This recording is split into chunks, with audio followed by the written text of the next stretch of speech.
Be afraid. Be very afraid.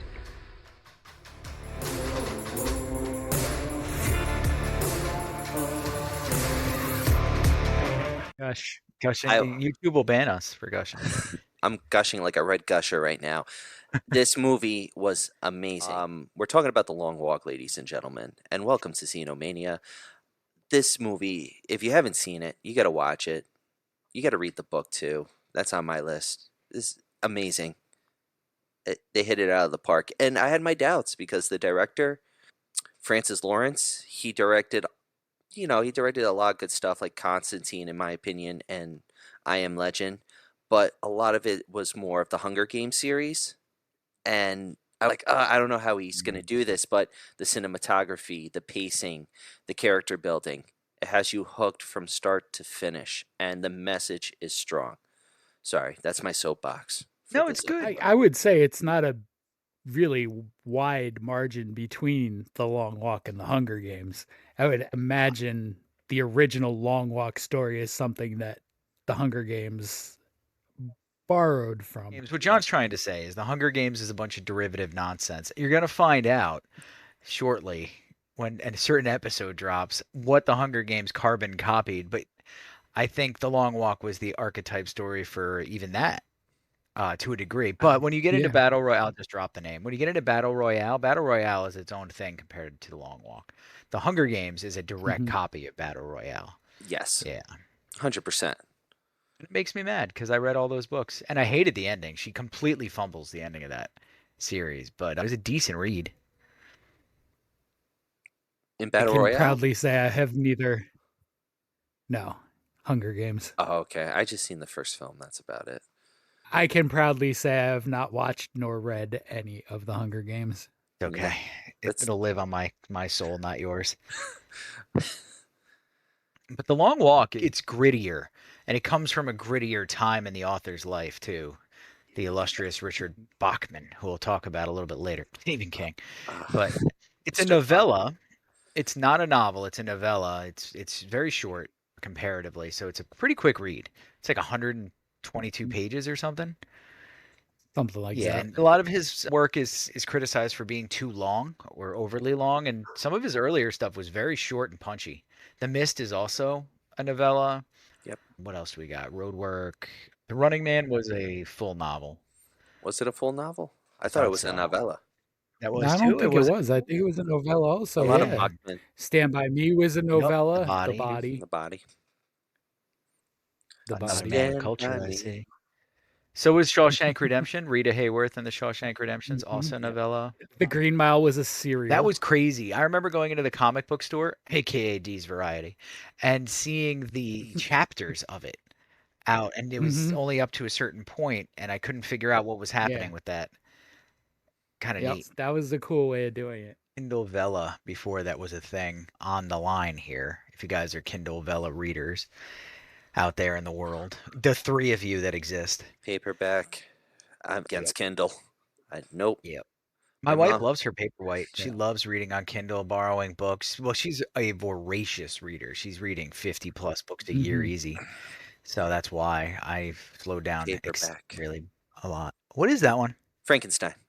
Oh, Frankenstein. Yes. You too? Oh yeah. I got to get back into it. I'm on chapter 6. So read it so many times. Oh, I'm a little ahead of you. I can't touch it. I can't touch it anymore. It's been so many times reading or teaching.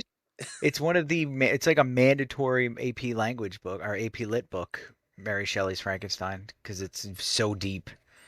You can have fun with it. Show the movie now. You don't have to show the 1995 one. But you can show 107 movies of Frankenstein. Frankenstein versus the werewolf. It's timeless. It's become part of the canon story of humanity, one of many. The Long Walk is interesting because of how visceral it is, the visceral nature of it. And they capture that in the movie very well. Without going too hard into it, the violence and overt nature of the violence is very apparent. And it's a near future dystopian world. And in the movie, they have 50 kids, I believe, that start to walk at the tip of Maine. And they didn't even give them any poutine that close to Canada, the jerks. And they just they give them their little pep talk, and the boys have all gotten to know each other a little bit, and then they start trekking south, and that's how the movie begins, which is very similar to the novel. The novel has 100 kids, and the characters, will throw this out there earlier on. There's more characters that get flushed out in the novella, but they combine a lot of them into singular characters in the movie for, I don't know, just ease of access maybe. They don't really cut anybody out 100%. But they put a bunch of people into Garrity. They put a few people into Pete. They do like things like that. Okay. Then they alter some, like the Stebbins character is altered. Stebbins we have to talk about a little later on because Stebbins was majorly different. Yeah. Yeah. But I like the alteration. I think why they had to alter him. Okay. So heavy spoilers ahead if you haven't seen it. Definitely recommend that. If you haven't read it, that's a different experience. So you do you. But yeah, we're gonna get into Long Walk. But you should read it. Definitely Do we want to read start it. out with a game?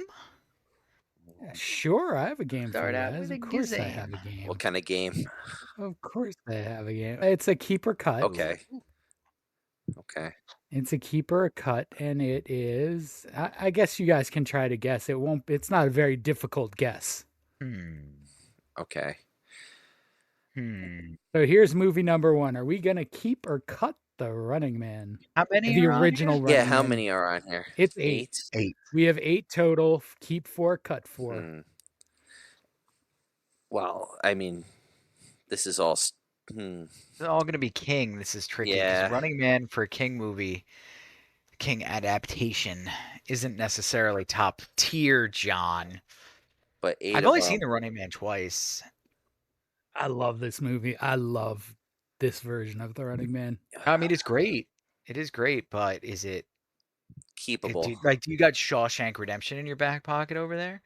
Are we doing? Is Stand By Me coming down the pipe, or even The Green Mile? That's Shining. 3 keeps right there. The Shining 4. I can't Yeah. say no to any of those. So I'm gonna cut The Running Man. Yeah, but he might be evil about this, and I'm Probably. gonna be honest. This is relating to a top 5 I have today, and the Running Man did not make it. I'll say it. So you know what? I'm gonna keep the Running Man because I do love the Running 'cause Man. You feel bad.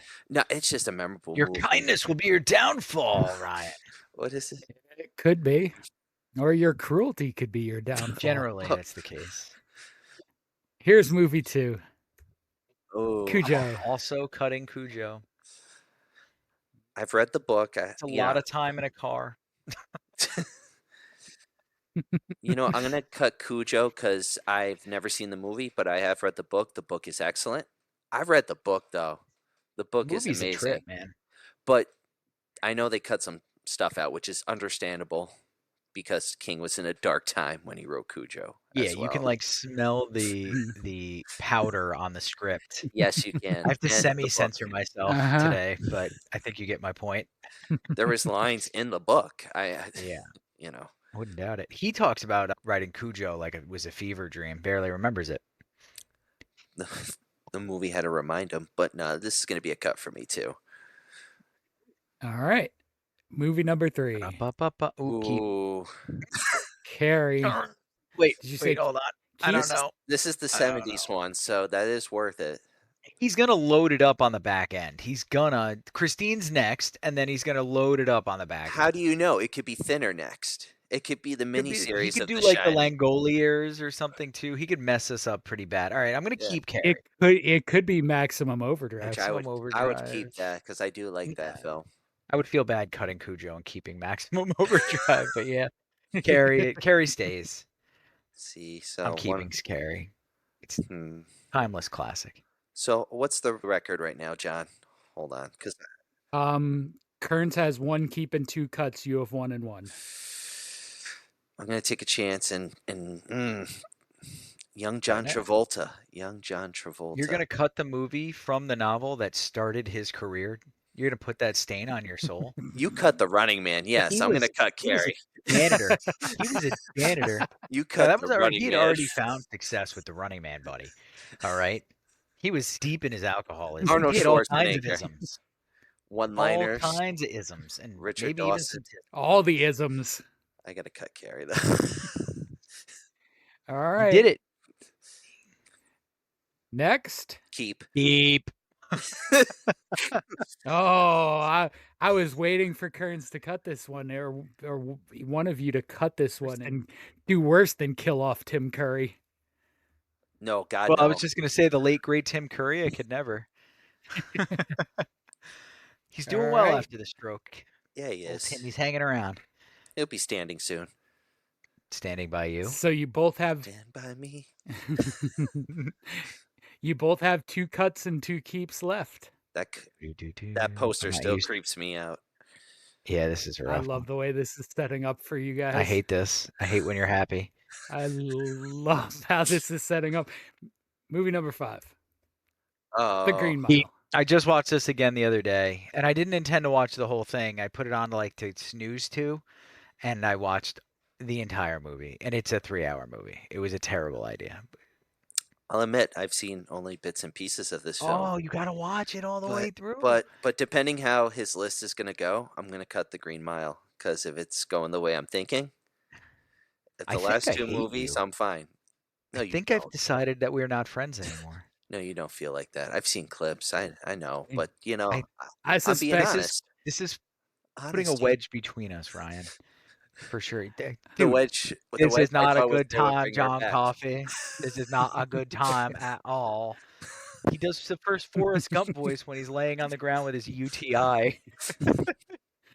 Happens in The Green Mile. Well, I guess he uses Forrest Gump in The Green Mile. It came out after. All right. I might find a way to forget. I think I have a feeling your hatred for him is going to be overcome by hatred for somebody else in a couple of movies, but Yep, probably. next one. Keep. The Shining. Keep. I only have one left. Yep. So I'm going to have to Yep. cut The Shining. Because I know he's got The Shawshank Redemption as the last one. I know he does. It might be Maximum Overdrive, though. I think that's next. It could be thinner. You can never be quite sure what I'm going to come up with next, but Ryan kept The Shining and Kearns cut it. Here's the next one. Oh, How many more movies do we have? one after this. You have 2. This and the next one. And I might have to keep Stand By Me. It's like literally it's my childhood. This was my childhood. what am I? 3 for 3? You both have 3 of each. This is rough. Because what if it is Shawshank? But then what if it's Maximum Overdrive? I'm gonna keep Stand By Me. You know what? I'm going on that. I'm keeping it. I do like Stand By Me. Young Kiefer Sutherland. Yeah, I see Group. what's in front of me, and I'm not taking the mystery box. I'm leaving with my $400, Wayne Brady. It's going to be Yeah. Maximum Overdrive. All right. No, why are you so evil? Listen to me. Because I am. Oh, Yeah. I regret everything. All right, so just so everybody knows, I would cut everything and keep this movie. Although I have to say, The Green Mile and Shawshank are like super duper, like not similar, but they're of the same fabric. They give the same vibe, right? They give the same cathartic feeling. Yeah, Although yeah. one has a redemption and a happy ending, and one has a very sad ending where they kill JC by force. Jesus? John Coffey. Buddy? But yeah, same thing in that Jesus. movie. Yeah, yeah, it was awesome, man. I'm was so a good mad at one. you too. I have 2 less friends, so viewers, message me. I'm in need of new friends. That's a good segue in because we're going to be doing a lot of King talking right now. So the major thing is talking about the Bachman books. And that's where a lot of these came from. I actually thought The Body was a Bachman book, and I was incorrect on that It's one. not? It's not. I thought it was, but it is a King. In different seasons. Yeah, it's in different seasons. Bachman's books, the short stories came out of magazines, I think. The novellas, I think they came out in, or at least snippets of them came out in Playboy and stuff first. I might be wrong about that, but I don't think they were in a collection as Bachman You at might first. you might be right on that, because Playboy did have like actual legitimate fictional stories in the So magazines. King was published in Playboy a bunch. I don't know if he was as Bachman though. But the story with the Bachmans, so he had a pseudonym. He wanted to put out darker work than what he was. And I mean, he was already kind of putting out dark work. So I don't know. I guess the publishing industry was saying he had to stay right in his niche at the time, Hmm. even though he was pulling in crazy money early on. And a bookstore clerk named Steve Brown discovered that Richard Bachman was Stephen King. Brown noticed similar writing styles and found copyright records at the Library of Congress that listed King as the author of one of Bachman's books. I couldn't dig up which book it was, by the way. After contacting the publishers, Brown was contacted personally by King, who suggested he write an article about his discovery to get himself some notoriety, which was awesome of King. And then King confirmed to the public that it was true. 4 novels that were written under the pseudonym of Bachman, starting with Roadwork and Rage. We'll do Roadwork first, though, because I think it came out a hair earlier than Rage. Roadwork is the story of Up, the way it should have gone. They tell a guy who's lost his family, his son and his wife, move because they're putting a highway over his house, and he arms himself and deals with his problems accordingly. And he eminent domains them, Okay. which is an interesting one. And it's also it's a little weird. There's a lot more to it than just that, but that's the idea. Was Yeah, there he's like a middle balloons? management guy. No, that would have been better if they were filled with acid, maybe. If you're looking for like a sort of Charles Bronson-esque story by King, that's the one. Then there's Rage, which was published first as Getting It On. And that phrase comes up a lot in the short story. Rage was taken out of publication a bunch of times because I wonder of why. a particular issue that is occurring in schools. So, which we cannot explicitly name on here, lest we get ourselves shadow banned. So we won't. But they took it out of circulation. You can find it super easily. It's in the Bachman Books Omnibus, but it's also in.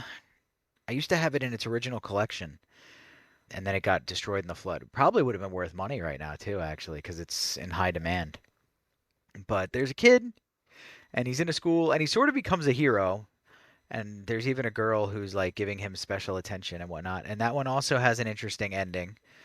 So if you're into that, try to get your hands on Rage. The Running Man is the third one, guys. Yes. Dystopian thriller. And it has a similar concept to The Long Walk, where we have this game show, which is super bloodthirsty.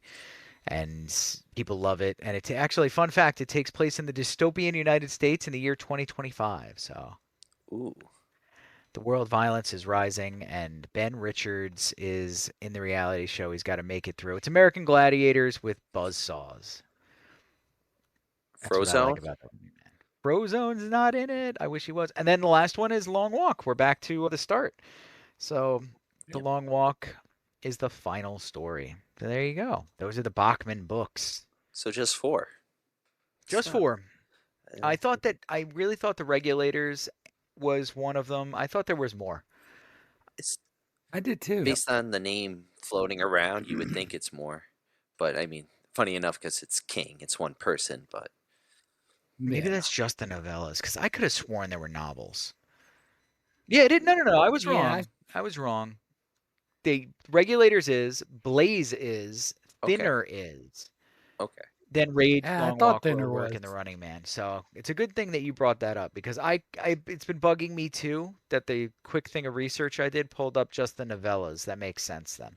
Those are probably the heavy hitters, like the And more then he wrote popular. Desperation as King, which is the same characters and cast as The Regulators, but a different story.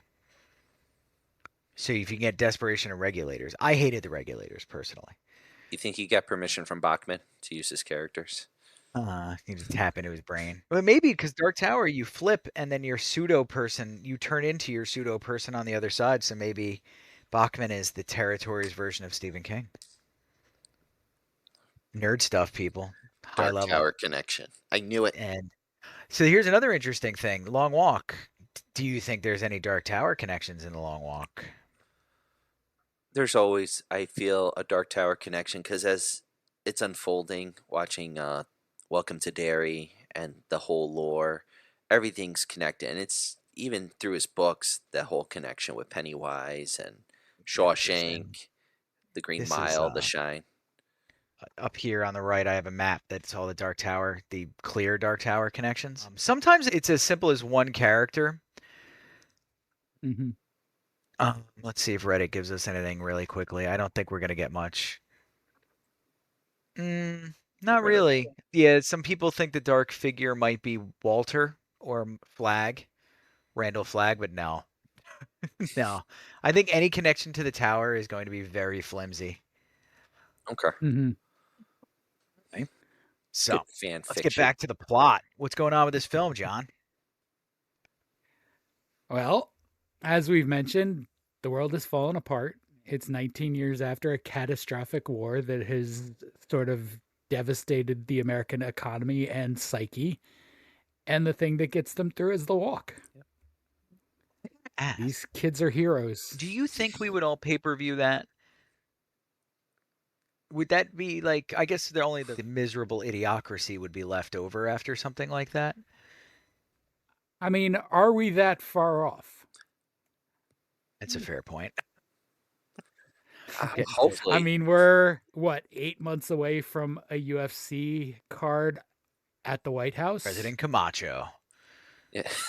You know, we're inching towards a world we watch all these different versions of people beating one another up. And listen, I'm guilty too. I love some of that stuff, but Yeah, but we're inching that way. boxing is an art form.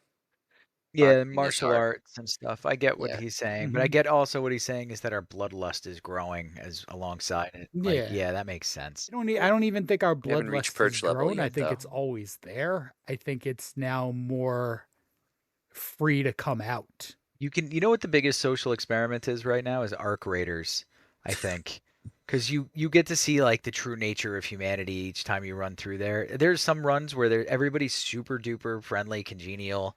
They're helping each other out. Things are Yep. great. And there are some where there's just people who are Mhm. just they're being jerks just for the sake of it. They're not even bettering their situation by doing it.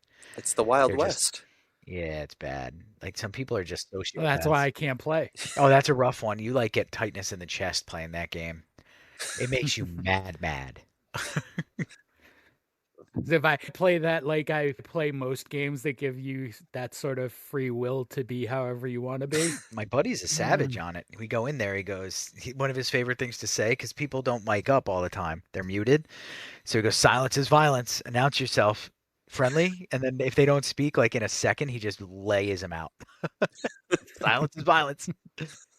He's I funny. like that line, though. It's true in that game because everyone's gunning for each other, from my understanding. You're either in a group. Yeah. No. But like not really. Your all your stuff is completely separate from having to hurt one another. That's what makes it the experiment. All of hurting one another is completely voluntary. You don't have to. Just to get the You better would scavenging? Well, that's the thing is you can do it to get better stuff off of people, or you can do it because you're a sadist and you like to grief people. You can do all these things. But yeah, it's an interesting thing. So like watching something like that and seeing how people behave, I think John's probably got a point.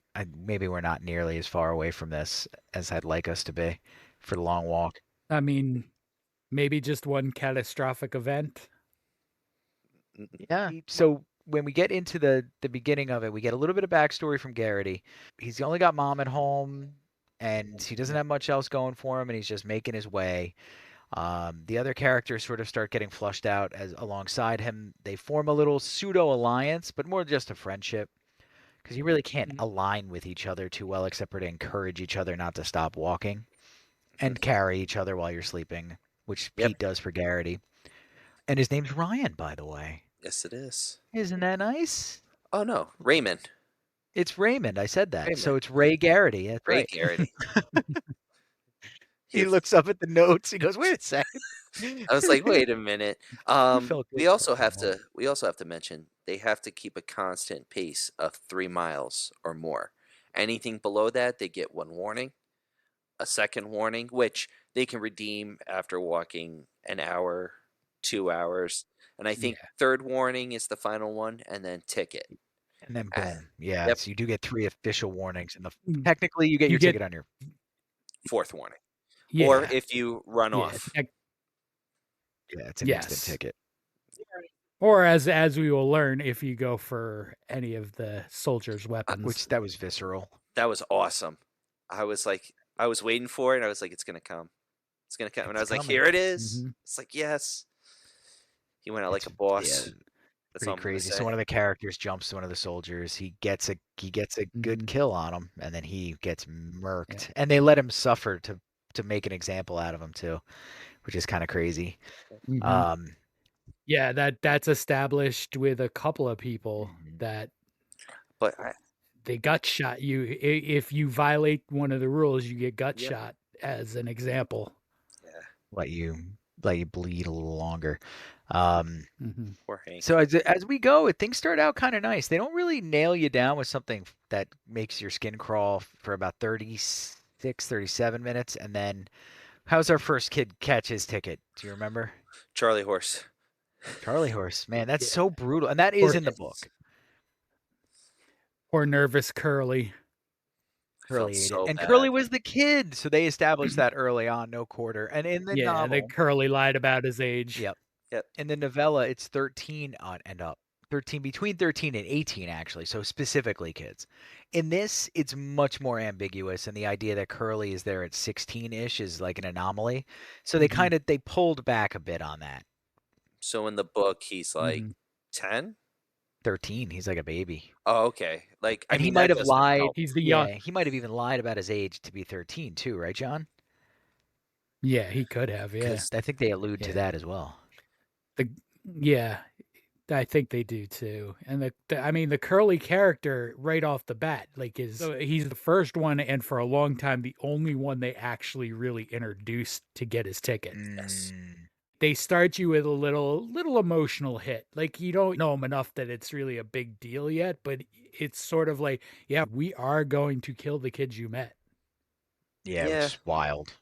By the way, I mean, if you don't know what you're getting yourself into with this, like I did, and John did, Mhm. and you knew what the premise was, but if you just bought a movie ticket and went in, I don't know if you'd be prepared for that. it's a shock, but it's a good shock because they don't do it in a nasty way in film. Like, it's not. It's like very Mhm. slow and cordial, and like they welcome you in slowly. It's not like bam right in your face, which works for this film. Again, the pacing Mhm. and the build up, like Yeah. it kind of introduces like, okay, this is what's gonna happen, and then when it happens first to poor Curly, I mean, that it's rough because it just goes Yeah. right through. But it's like, okay, this is serious, and it even leads to the kid having the seizure, where they're like, give him a chance, and nope, he's done. Mhm. It just They wanted to Mhm. welcome you in, let you get a few paces beyond the threshold before they slam the door behind you, and it's effective. Mhm. Yeah. And I mean, you almost lose Barkovich right from the beginning Yeah, too, it's true. yeah, because he gets those 3 quick warnings tying his he shoe. had a stone in his shoe. Yeah, it's a Yeah, rock. yeah. And I mean, that's the right call though. Get that rock out of there, because if you've ever done a long walk, a long hike, and you have any hot spots or Mhm. anything like that, you have to address them or you're going to be in for a world of hurt. Yep. Yep. And getting into the levels Yeah. of mileage here, guys, I mean, getting to the end of the movie, we're at over 200, right? Or are we getting close to? I think we got over 200. 300. We go over 3. Wow. Yeah. I think the last one is about 331. It's in 331 to 334. Nope, you're right. 331. Can 331 you miles. imagine walking 331 miles without stopping? I loved it though, like how they show it in the corner, like the mileage and all that. It keeps you going as an audience member yeah. because you're like, oh, they're doing this, you know? Yeah, good cinematic choices. I don't know what to say. No, no, The you're right. visual stuff is like good The, choices. the cinematography was beautiful too. The ruralness that was shown. It was just Mm. How many miles could you do? You wouldn't know unless you were driving behind me with a rifle, man. warning. The Warning. human psyche is capable of propelling you much further than you'd ever thought you could go. Now, 10 hours. I think I'd max at I 10 think hours. you could get through a day. You're selling yourself short, buddy. I don't know. I don't You think got so. canteen, you got rations, you know. 18? Canteen. 18? Canteen. At 18, I could probably do a couple days. Yeah. Now, no. I'd be lucky if I got to 10 hours. Something would cramp, something would sprain. Yeah. They do something interesting. You guys are flushing out a good point here, that the difference in age and stuff, but also the difference in athleticism. There are two very clear-cut studs that stand out earlier, and that's Stebbins and Petey. Yes. Petey says he's 170. He doesn't look like he's got a shred of body fat on him, which might not work in your favor. Garrity's a little chunky, and Yes. that might work in your favor when you're walking, because your body does fuel itself on fat. I don't know, VO2 walk, like that kind of pace. So I don't know which is the right way to go on that one, but Stebbins and Petey are like, okay, these are the guys to beat. And Stebbins in the novel, is he jacked? I don't remember. I thought he was like skinny. Yeah, I don't remember him being particularly jacked. No. Was he still the rabbit I mean, in the novel? Yes. Okay. Right? Yeah, he's the major's son in the novel. Okay. I thought they were going to do that with Garrity, And- by the way. I thought so too. It was leading. I really like what they did with Garrity and Garrity's father. And like, it's levels of Fahrenheit 451, Yeah. but it's that obligation in that society that I think you have to show and expose your loved ones to real art and not let that kind of government take it away from 100%. V for Vendetta, all those movies that go very again anti-authoritarian, they leaned into that with The Long Walk. And this wasn't flushed out by King. King left all of this somewhat ambiguous. The society is bad, and they do this with kids, and then he focuses on the thing they do. In the movie, they lean into it more, and they give Garrity a much clearer motive by doing that too. Yes. In the novel, his father, does he die or does he leave? I forget. He went to get milk. He might be in that kind of situation. I'm trying to remember. I can't remember for sure. Garrity's dad. Let's find out.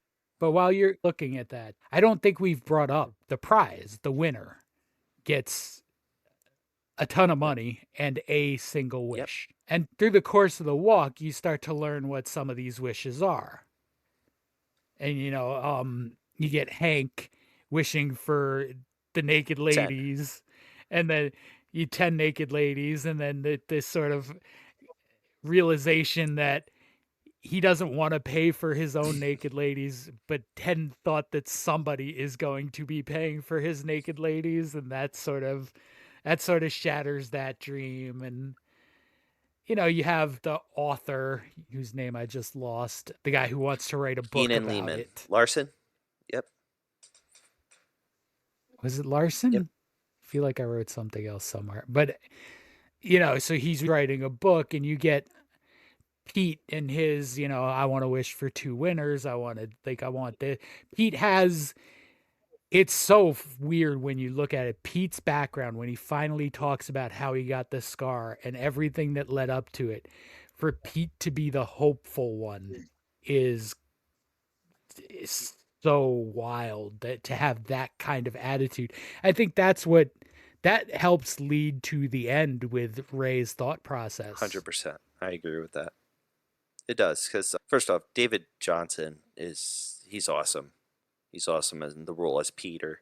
His acting chops. Oh yeah, I mean, seeing him from Role Models and his growth to now. Forgot about that. Just seeing his growth, it's amazing, and he does a great job. Like, you feel his character is genuine, and along the whole time with Garrity, with that scene you mentioned how Peter helps him walk when he starts passing out and he can't do the incline. He chews out Peter right beforehand.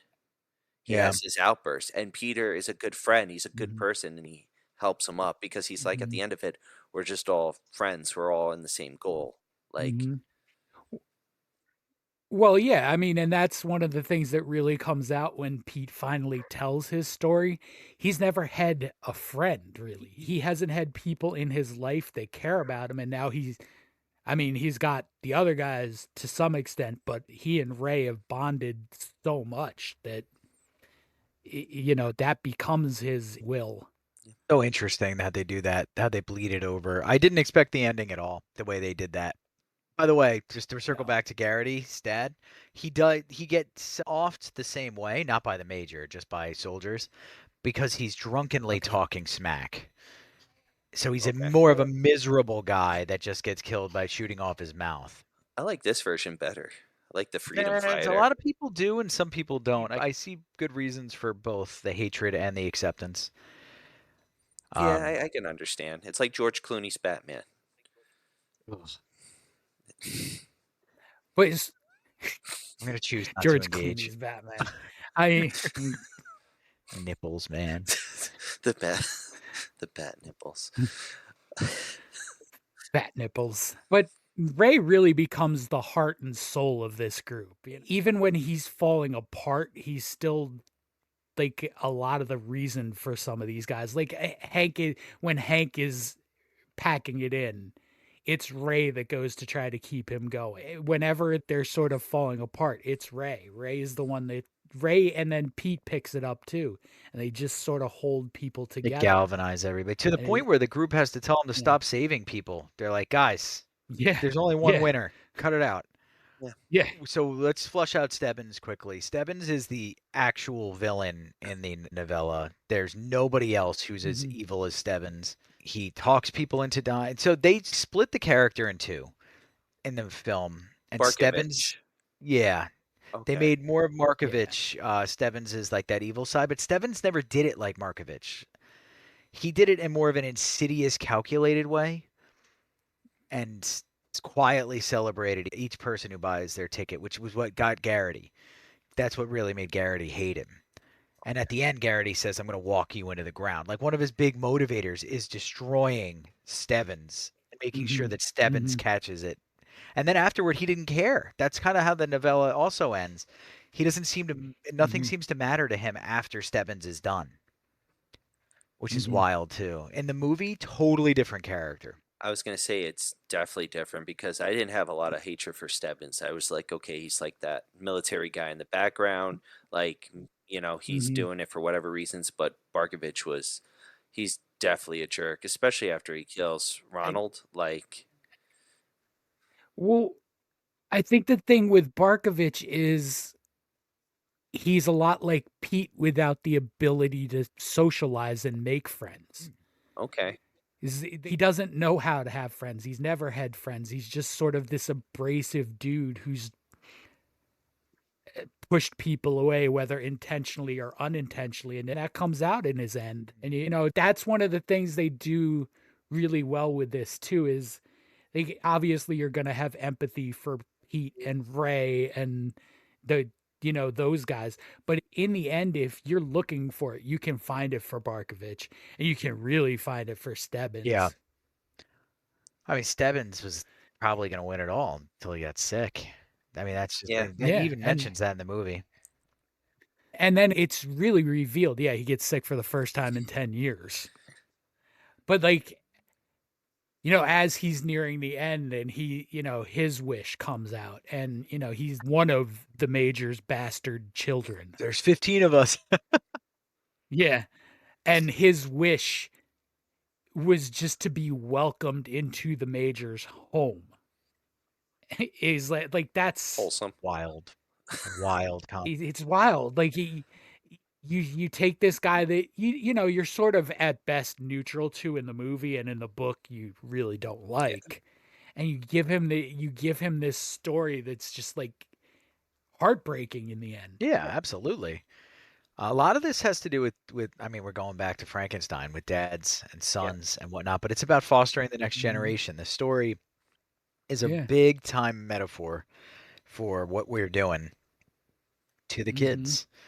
We, the boomers, let's just lay it out there. It's your fault. If you're listening and you're a boomer, you're the problem. Specifically you. Especially you. Listen, if you're a boomer and you're listening, congratulations on figuring out the technology. Yeah, also great. Yeah.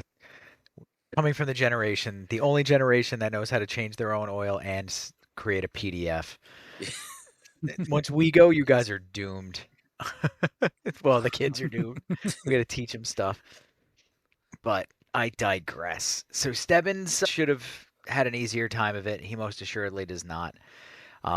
Things progress. I mean, we could go into like each little niche thing that occurs, but it's probably better to go towards the end where it's Garrity and Pete, and they're both best friends. They're the last men standing, which is very different than Garrity walking down Stebbins at the end.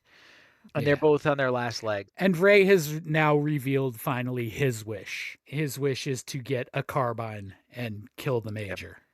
Which is crazy. Mm-hmm. It's fair. And it's sort of this difference they set up between these two characters you really come to like a lot in Pete and Ray. Pete is holding on to this hope that he can, with his wish, he can do something to change society. And Ray's wish is just darkness. It's just this singular focus. I want revenge. And there's two roads to go down at the end. And I think that which one that is chosen matters. And unfortunately, I feel like Petey chooses the wrong road. But I feel like, though, Ray is pushed to that decision after seeing his mom. And he feels remorse for what he's done, and he's apologizing to her. And I feel like he already knows at that time what he's going to do. But Pete, he decides ahead of time that he's going to do it, and it's like the using of bonding and bondmanship and friendship that really... It's a strong message. I didn't tear up on this one like I did with Frankenstein or Pan's Labyrinth, but I was at a close at this one because it's like it's strong though. It's strong. it sits differently. Second time from basically the time he sees his mom on, it was really emotional for me. Like the first time I'm just watching and absorbing. The second time knowing what's coming hit much harder. This is definitely a rewatch, 100%. Well, the fact that she arrived there was such a dice roll too, for her to be standing there. And I don't know if she knows his plan. That's the other thing. No, I don't think she does. I think she, this is what he chose to do. And by chose, I mean they set up very early also that this is a lottery. You enter and, 50 are chosen a year. But it's set up as involuntarily voluntary. Right, yes. You don't have to sign up, but everybody signs up. Dystopian future, 1984. A little Shirley Jackson. And I think that he even mentions that Shirley Jackson was a big part of the inspiration for a few of these stories. Definitely. The lottery especially. When you're as well read as King, too, that's kind of... he's cast a wide net when it comes from borrowing. Yes. So, or being inspired anyway.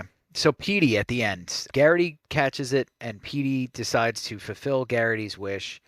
And then at the end, they do sort of lean into the novella's ending where he runs off into the darkness. Do you think that he is taken out by the army, or do you think that he's free to go? What do you think happens? Taken out. I feel like the darkness. I mean, I think he's taken out. I mean, I think the crowds are afterwards. The crowds are vanished. There's no soldiers. It's just him on an empty street. Yeah. And I think you're right. His afterlife is a continuous walk alone. Well, that's the thing, is that there's something there too that's showing him turning and just continuing to walk like he didn't finish. And that might be based on the decision. There's not enough to go on to make an educated guess, so I'm not going to bother. But there's a lot of different ways you can go with it. But I think definitively, though, the fact that his work is not done is most certainly being alluded to there. And then that's how she ends, guys. And and you get Ray's last words to Pete as you can see the light, I can't.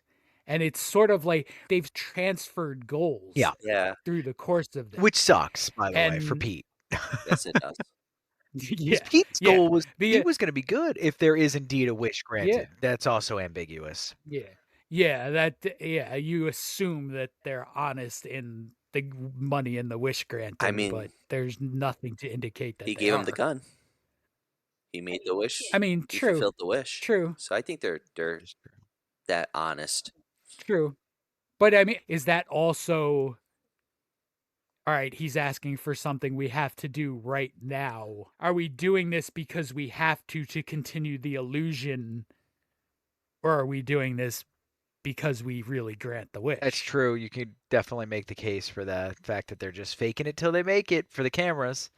Because you got the Big Brother Mhm. vibe going in this too. I don't remember in the novella if the cameras are talked about in the same way.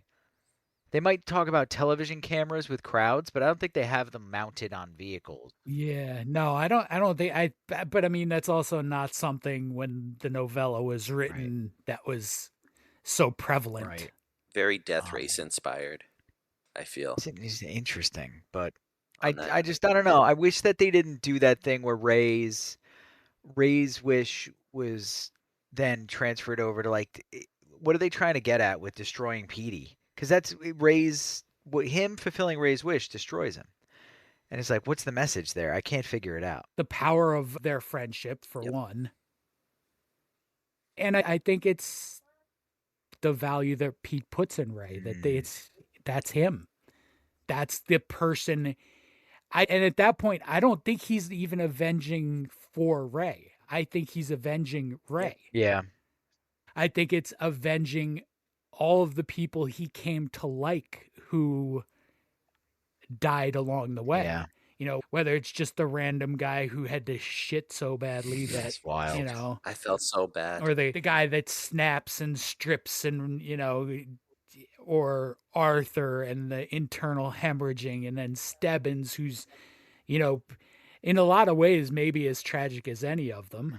You know, I think watching what happens through the course of the walk also really changes Pete. I mean, Larson, the kid who's writing the book, he walks on his broken ankle. And you can hear him screaming and stuff. I mean, that whole buildup. I mean, Ray was the final straw. Yeah. He was. It makes sense. And the whole darkness thing, though, I feel like Ray says the light because Peter was the good. Peter's gone into the darkness now.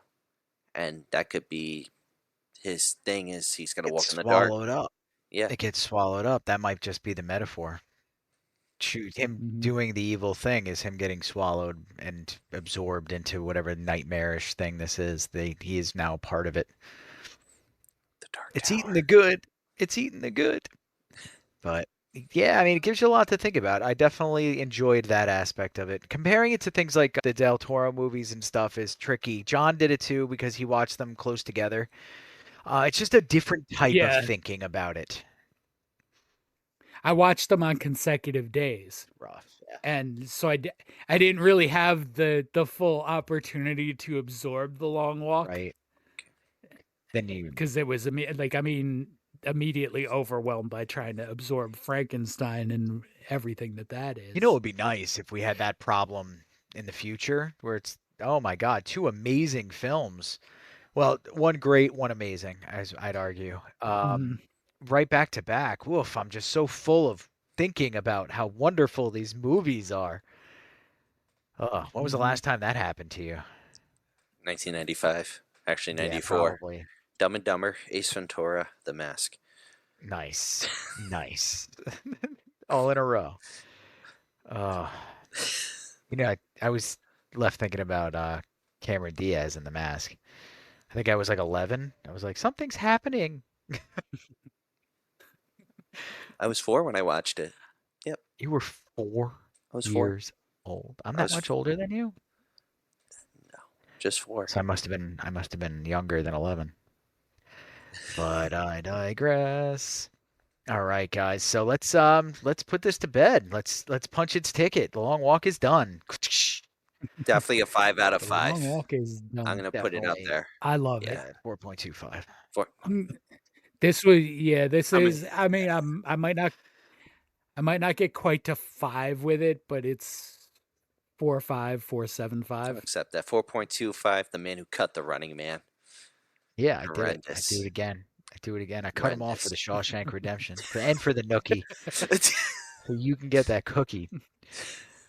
Frozone. But, by the way, the mile per hour in the novella is also longer. I forgot to bring that up earlier, just as we end. So the kids had to walk faster in the book than they do in the movie. They slowed it down in the movie. How much faster? Like 6, 7? No, I think it's 4. It's not that much. It's 3 in the movie. Yes. 3 in the movie. Yes. Yeah. Yeah, 4 miles an hour without stopping in the novella, 3 in the movie. So that was another minor change that I felt important enough to interrupt our ending No, to bring up. no, that's important because they made it doable. But again, Hollywood magic, lessen the 4 isn't kids. terrible, but 4 is like 3 miles an hour. 4 miles an hour that's cooking, man.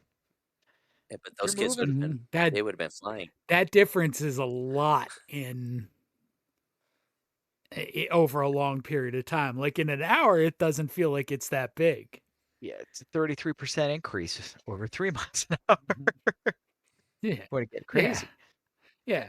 When you get to 10 hours and you've walked 30 miles versus 40 miles, it starts to feel like a huge difference. Ba-da-ba-da-ba-ba. All right, let's do some top 5s, gentlemen. All right. Well, one thing I wanted to throw in, one of the visuals that I remember from the novella that I liked that they kept in, like some of them are just like the logic elements, like how do you go to the bathroom? And then they show it. And it's like those were the things that always like, oh, he turns around and walks backwards while he pees, or he just stops and does it as quickly as possible. He didn't do it as Like quickly. those, They used I think they used like the well, sides of Arthur cars does. and stuff too Yeah. Yeah. to get like down. Arthur does. Yeah, that was wild. Continuous. Mhm. Just, yeah. I wasn't eating Yeah. oatmeal at that time. Thank God. Yucky. But top 5. Ooh, yay. Top 5 relates to actually John's Keep It or Cut It. Because my top 5 is top 5 Stephen King adaptations. And there was only one you were missing. And that's going to be my top 5. Maximum Overdrive? No, it's not Maximum Overdrive. It's my favorite. It's, well, top Gerald's 5. Game. No. 1979's Salem's Lot. Yeah. Starring David Soul as Ben Mears, directed by Toby Hooper. I think it's a really good adaptation. After reading the book, it's very close. The HBO one is only part 1 of it, but the miniseries captures the whole thing. The whole story is Ben Mears, played by David Soul, returns to his hometown in Jerusalem's Lot to write a novel because of the horrors he suffered there, but discovers that everyone is turning into vampires. I don't know if you just heard my wife fake hacking up something in the other room. She was like she was coughing up a hairball right at the end of your sentence, and then she started to maniacally laugh when she realized she probably just got caught on the audio. Does she not like Salem's Lot? Did it on Blasphemy. purpose. Blasphemy. So you've made it, darling. You've made it. There's also googly eye from Daniel that's been stuck on me since last night that I'm not allowed to take off. The googly eye? The googly eye. I have another one on my leg. It's hard to get that up this high. There it is. The all-seeing Kearns. All right. Woo, leg. All right, so we got Gerald's Game was number 5, everybody. Don't listen to what he said. What's your next one? What's 4? It was Salem's Lot. And number 4, this character has his eyes everywhere, and that's Stephen King's It, the original 1990 miniseries starring Tim Curry. God rest his soul. No, he's still alive. Don't even. Blasphemy. But everyone knows about the story of It. It's been remade into a 2-part film. We have an HBO series, which is amazing. I won't spoil that because that is definitely something to watch. But it all started with, well, it started with a novel, and it led to Tim Curry taking a big role. Big role. I mean, at the time, he was optioned to be the Joker. But because he got sick, he couldn't finish the recordings, so they got Mark Hamill. It's a different take because his Joker is very much like Pennywise, so it gives it a darker edge. I like it, but I mean, Mark Hamill is Mark Hamill, and this is number 3, which is a little bit of a redemption for me at least. Shawshank Redemption. It's Shawshank Redemption. Just the story of Andy Dufresne, who is sentenced to life in Shawshank for the murders of his wife and her lover, despite his claims of innocence, and over the following 2 decades, befriends a fellow prisoner, contraband smuggler, Ellis Red Redding, and becomes instrumental in a money laundering operation led by the prison warden, Samuel Norton. And it stars William Sadler, Clancy Brown, Gil Bellows, James Whitmore, and of course Tim Robbins and Morgan Freeman, as well as Bob Gunnan. Just a phenomenal film. So Yeah, and Sam Norton went on to author the software for Norton's antivirus after the film, after he got caught, and then went to prison and mended his ways. So that's in Shawshank Redemption 2. okay, Norton redeemed. Yeah. okay. I'm curious to see what your sequel for this one is, and that's Stand By Me, as we mentioned earlier, aka The Body. It's just a phenomenal film, and it's what Stranger Things is like somewhat based on. The idea of like, It's got a lot of that. oh god, the four kids going on an adventure. Kiefer Sutherland being the bad guy. It's just so good and emotional. Yeah. Yeah, it's that's another interesting one, like lamenting the death of childhood sort of vibe. And it Stood By Me would be what I would say the sequel to Stand By Me is, because they're all dead. Laid by Yeah, me. Laid By Me. Nice. That's it. Oh, Well, yeah, a particular scene in it is laid by me. Exactly. yes, it is. It's That kind of is, people love to bring that up on Twitter. Ever since King politicized himself and decided to get the frothing mouth Twitterites on him, they call him out on that constantly, all the time. And I'm like, yeah, it was a choice, man. That was a choice. You didn't have to write that in. does it even work for the book? Because like Not really. I was I gonna don't. I say, think it's a miss. All things considered, I think it's a miss. You could have accomplished what he was trying to do many other ways. And it's not like he needed filler. Right. That book is like death. If you drop that on your foot, you're breaking something. it's like this thick. I mean, Cujo isn't as thick, and he put filler in that, which was not necessary, in my opinion, with the boyfriend. But I digress. But you want to know what doesn't miss? What doesn't miss? My number one, and that's The Shining. Stanley Kubrick's The Shining. I And I'm cut gonna. that movie today. You did too, so yeah, You got me double, twice. double the Burned. points, double the points, Man, double. Can't believe it cut Yeah, The Shining. your cut list is as good as your Yep, kiss list. it's so bad. It was a massacre today, John. I blame you. I blame Ryan for no reason. That's Ryan's fault. I just blame him. You don't know. I've been trying to get you guys on these for the whole time. I've been desperate to get you guys to cut a movie that you're going to regret. Well, you cutting. got it today. You got me to cut my favorite movie. Arguably, it's neck and neck with The Princess Bride as my favorite film of all time.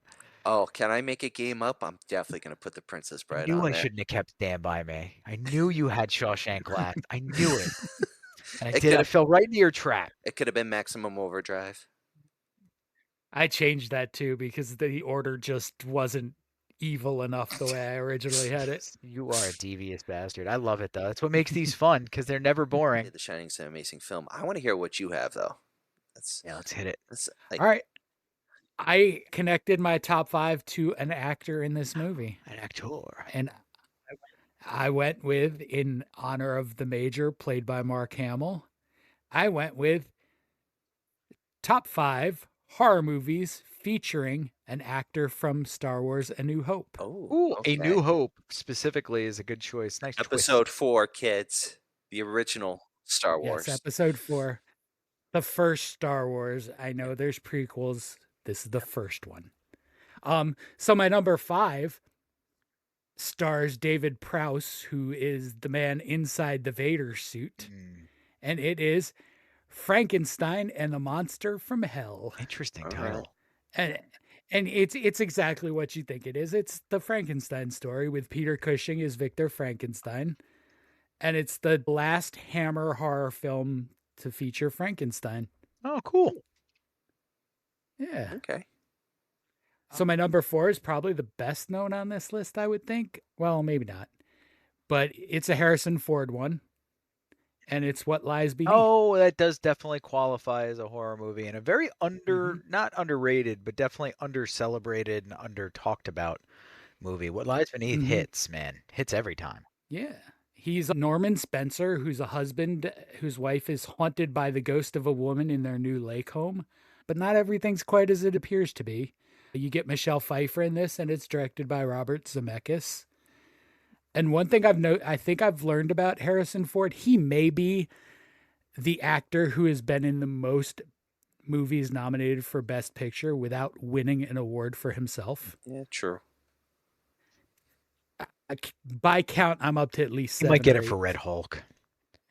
Fingers crossed, buddy. No. I think he's going to Blasphemy. get a different award for Red Hulk. I think there's a golden raspberry in his Well, future for he that. wouldn't care.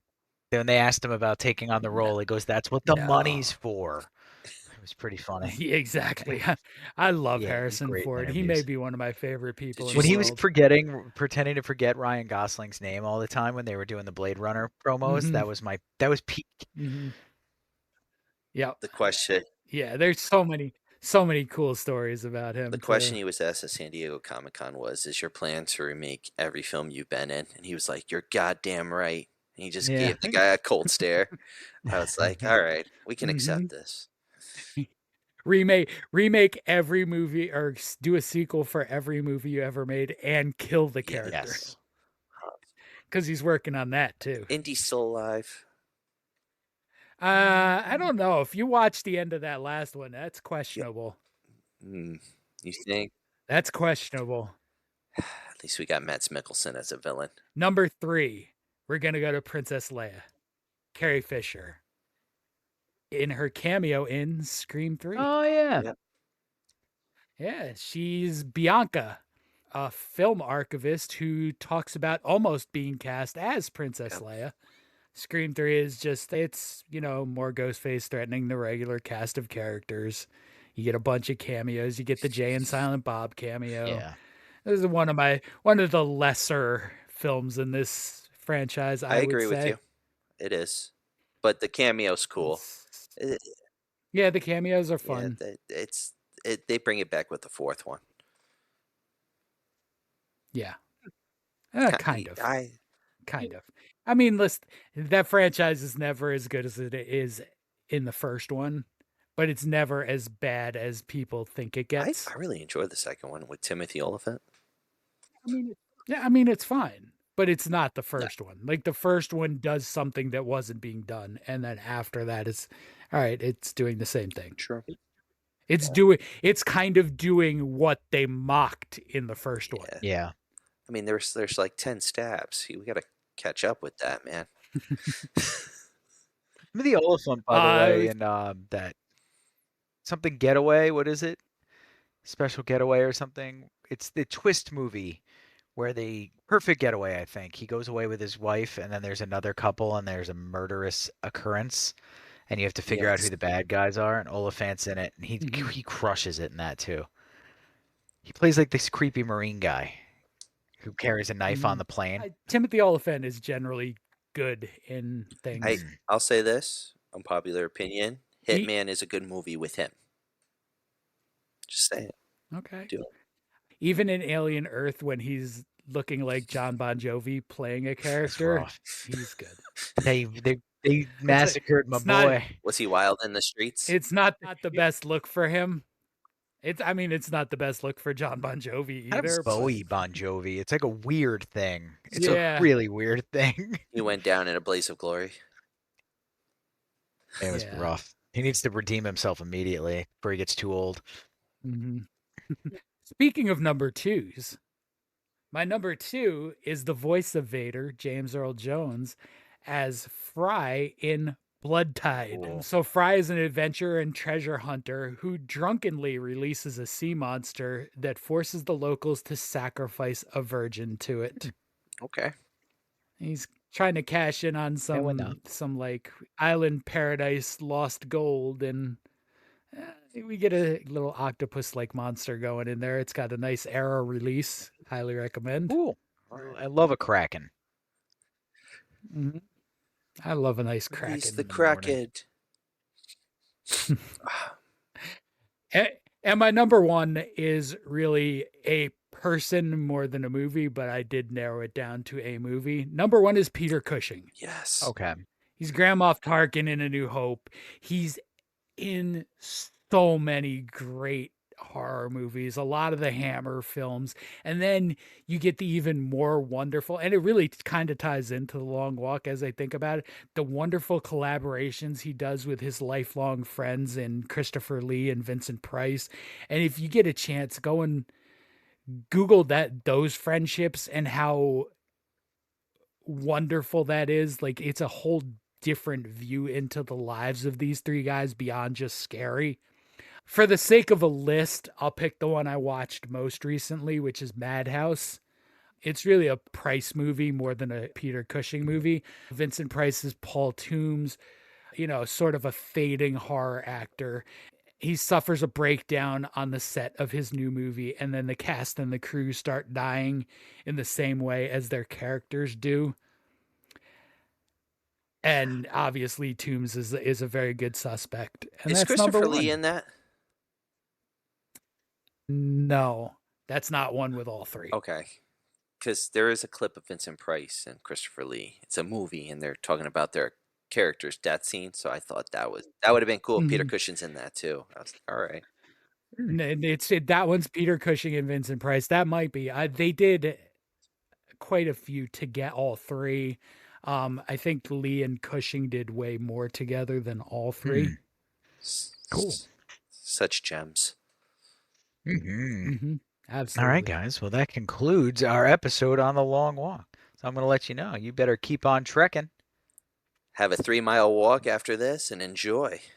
Keep it at walk a little further. Well, have it at 3 miles per hour. There we go. Walk a little further with us. See ya.